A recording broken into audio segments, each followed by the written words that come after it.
وما اور نہیں ابرئ میں بری ذمہ سمجھتا نفسی اپنے نفس کو اور میں اپنے نفس کو بری ذمہ نہیں سمجھتی۔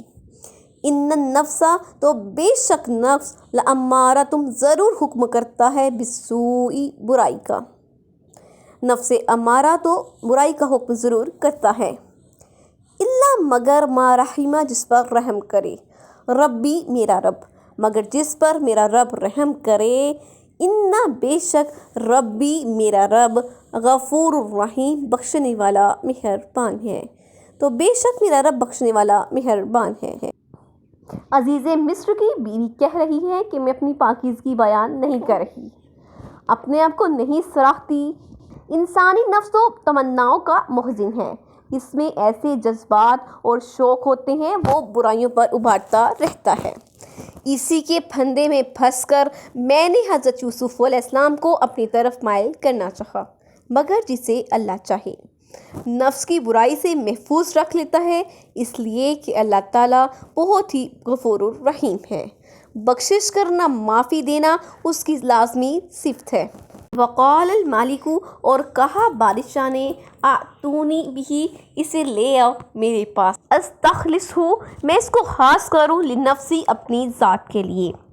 فلما پھر جب کلمہ اس سے بات کی، قال تو اس نے کہا، انکا بے شک تو، الیوم آج، لدینا ہمارے پاس، مکین باعزت، امین ہو۔ جب بادشاہ کے سامنے حضرت یوسف علیہ السلام کی بے گناہی کھل گئی تو خوش ہو کر کہا کہ انہیں میرے پاس بلا لاؤ کہ میں انہیں اپنے خاص مشیروں میں شامل کر لوں۔ چنانچہ آپ تشریف لائے۔ جب وہ آپ سے ملا، آپ کی صورت دیکھی، باتیں سنی، آپ کے اخلاق دیکھے تو دل سے گرویدہ ہو گیا اور بے ساختہ اس کی زبان سے نکل گیا کہ آج سے آپ ہمارے ہاں معزز اور معتبر ہیں۔ قال تو یوسف علیہ السلام نے کہا، اجعلنی مجھے مقرر کر دیجئے، علی پر خزائن الارض زمین کے خزانوں پر، مجھے زمین کے خزانوں پر مقرر کر دیجئے۔ انی بے شک میں حفیظ حفاظت کرنے والا ہوں، علیم علم والا ہوں۔ تو یوسف علیہ السلام نے کہا کہ آپ مجھے ملکی خزانوں پر مقرر کر دیجئے، بے شک میں بہت ہی اچھا محافظ ہوں اور اس کام سے پوری طرح واقف ہوں۔ جب عزیز مصر نے آپ کو اپنے پاس بلایا، آپ کی تعریفیں کی، تو اس وقت آپ نے اپنے لیے ایک بات پسند کی کہ اپنی اہلیت اس کے سامنے ظاہر کر دی جائے۔ انسان کو یہ جائز حق بھی ہے کہ جب وہ انجان لوگوں میں ہو تو اپنی قابلیت ظاہر ضرور کرے۔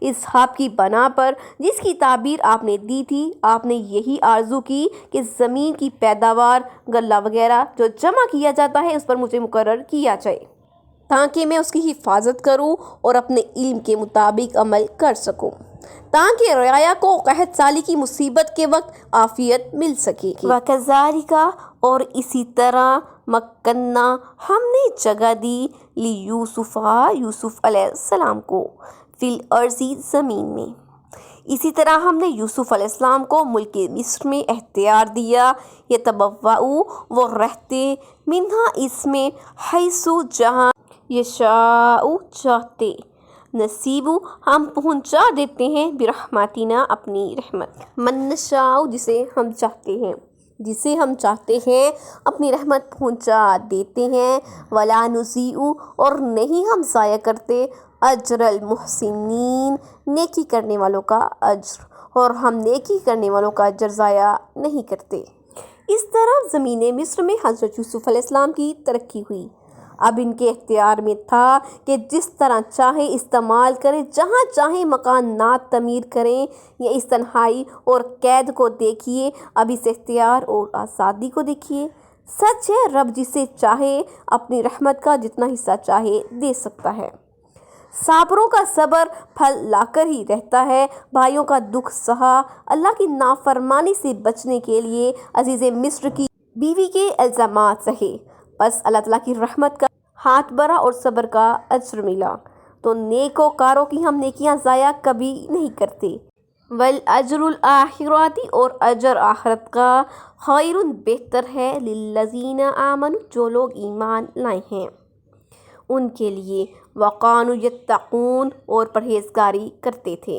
اللہ تعالیٰ فرماتے ہیں ہم نیکوکاروں کا اجر ضائع نہیں کرتے، پھر ایسے با ایمان تقوی والے آخرت میں بڑے درجے اور اعلیٰ ثواب پاتے ہیں۔ یہاں یہ ملا وہاں کے ملنے کی تو کچھ نہ پوچھی۔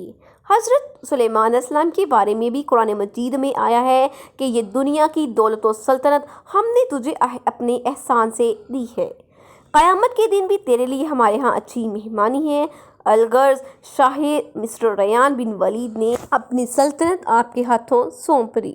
وجاء اور آئے اخوتو بھائی یوسف کے، اور یوسف کے بھائی آئے، فدخلوا پس وہ داخل ہوئے، علیہ اس کے پاس، فعرفہم تو اس نے پہچان لیا انہیں، وہم اور وہ لہو اس کو منکرون نہیں پہچانتے تھے۔ یوسف علیہ السلام کے بھائی آئے اور آپ کے پاس حاضر ہوئے، آپ علیہ السلام نے انہیں پہچان لیا اور وہ آپ کو نہ پہچان سکی۔ کہتے ہیں کہ حضرت یوسف علیہ السلام نے وزیر مصر بن کر 7 سال تک غلے اور اناج کو بہترین طور پر جمع کیا۔ اس کے بعد جب عام قحط سالی شروع ہوئی اور لوگ ایک ایک دانے کو ترسنے لگے تو آپ نے محتاجوں کو دینا شروع کیا۔ یہ قحط علاقہ مصر سے لے کر کنان وغیرہ شہروں کو بھی شامل تھا۔ ولما اور جب جہازہم تیار کر لیا ان کے لیے،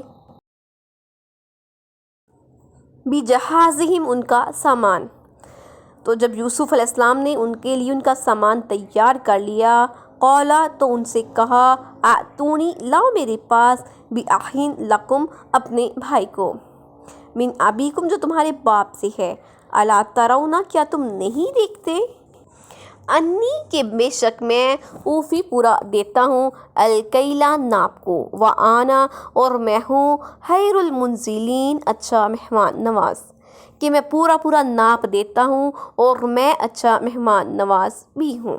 کہا جاتا ہے کہ اس زمانے میں غلہ لینے والوں میں برادران یوسف بھی تھے جو باپ کے حکم سے آئے تھے۔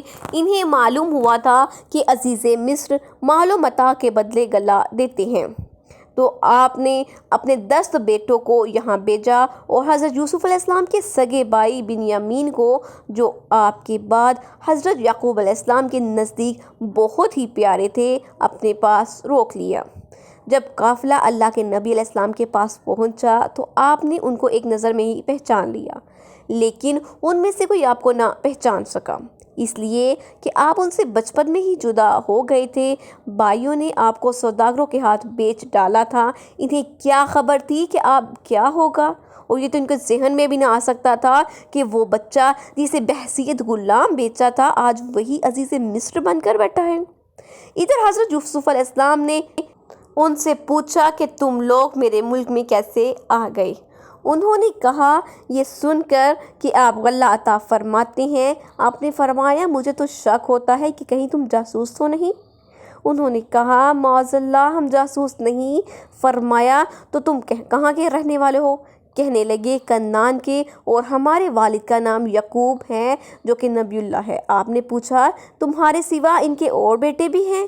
انہوں نے کہا ہم 12 بھائی ہیں، ہاں جو ہم میں سب سے چھوٹا تھا اور ہمارے باپ کی آنکھوں کا تارا تھا وہ تو ہلاک ہو گیا، اسی کا ایک بھائی اور بھی ہے، اسے باپ نے ہمارے ساتھ نہیں بھیجا بلکہ اپنے پاس ہی روک لیا ہے کہ اس سے ذرا آپ کو اطمینان اور تسلی رہے۔